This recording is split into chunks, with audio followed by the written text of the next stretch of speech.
श्री स्वामी समर्थ. सर्व आत्म्यांना माझा नमस्कार. आपल्या मनात जे काही विचार असतील किंवा कसल्या गोष्टींच्या अपेक्षा असतील किंवा अजून काही आपल्याला आपल्या आईकडून हवं असेल तर आपण बिनधास्त आपल्या आईकडे मागू शकतो. कारण ती आपली आई आहे.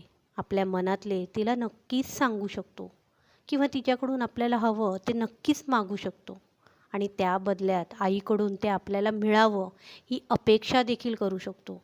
फक्त इतकंच की हे सर्व मिळवण्याकरता आपण देखील त्या पात्रतेचे आहोत ना, हे आपण देखील पाहायला हवं. कारण आपण जर चुकीची कर्म करत असू आणि आईकडून कोणत्या अपेक्षा ठेवत असू तर ते शक्य होणं अशक्य आहे. आता आपण सर्वजण म्हणाल आम्ही चांगली कर्म करतो, तर मी म्हणेन की प्रत्येकाने आपलं उत्तर स्वतःलाच द्यावं. ते कोणाला सांगण्याचा काय फायदा? प्रत्येकाला माहीत असतं आपण काय करत आहोत आणि आपण कसे वागत आहोत. आणि सर्वात मुख्य म्हणजे प्रत्येकाबद्दल आपल्याला एकमेकांना माहीत नसेल, पण प्रत्येकाच्या मनात व प्रत्येकाची वृत्ती आईला मात्र माहीत असते. म्हणूनच आपण जे काही करतो ते कोणाला दाखवण्याकरता आपण करू नये.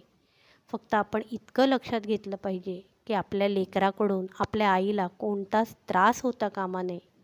मग आई जे काही आपल्याला देईल ते सर्वात श्रेष्ठ असणारच आणि आपल्या अपेक्षापेक्षाही अधिक. तसंच ते आपल्यासाठी चांगलं असणारच, पण त्याहून अधिक म्हणजे आपल्या आयुष्यासाठी ते हिताचं ठरेल.